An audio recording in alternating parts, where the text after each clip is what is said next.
New Zealand Rugby boss condemns concerning trend after World Cup final. TMO steps back. New Zealand Rugby, NZR, has come out strongly against the abuse of referees after another match official has decided to leave the international game following the recent Rugby World Cup final. Earlier in the week, English referee Tom Foley, who was the television match official, TMO, during the final, announced that he is taking a break from Test rugby.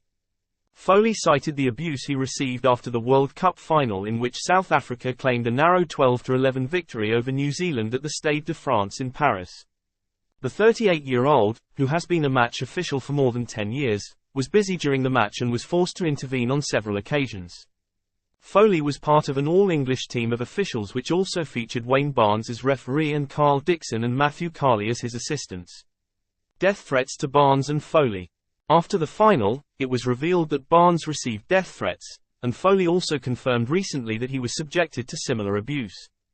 Barnes has long been the target of abuse from New Zealanders after he missed a forward pass during the All Blacks 2007 Rugby World Cup quarter-final loss to France.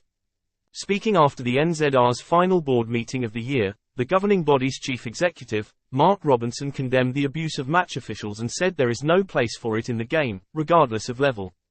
"We're like all other leadership in the game, we just think it's unacceptable," Robinson told NewsHub. "It's a concerning trend in the game at the moment. There's certainly some work going on behind the scenes as to what we can do to that, as it relates to social media. We certainly don't tolerate it, we don't support it. We want to work hard with all officials across the game to make sure they're well supported. The abuse of match officials is not restricted to international rugby." In July, New Zealand referee Ben O'Keefe revealed he also received death threats after a decision he made went against the Chiefs when they were beaten by the Crusaders in the Super Rugby Pacific final. O'Keefe also received social media abuse during this year's World Cup as fans from tournament hosts France targeted him after their defeat to South Africa in their quarter-final in Paris. Happy with the standard of refereeing.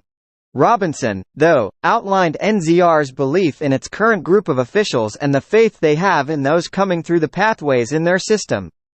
"Whenever we speak in a public or stakeholder forum, we are behind our officials every step of the way," he added.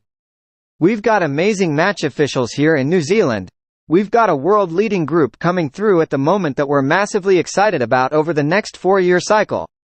We want to do everything we can to resource and support them, coach them, give them all the different tools they can to be successful, both domestically and internationally. But that's for more work behind closed doors, in some of those wider forums to take place."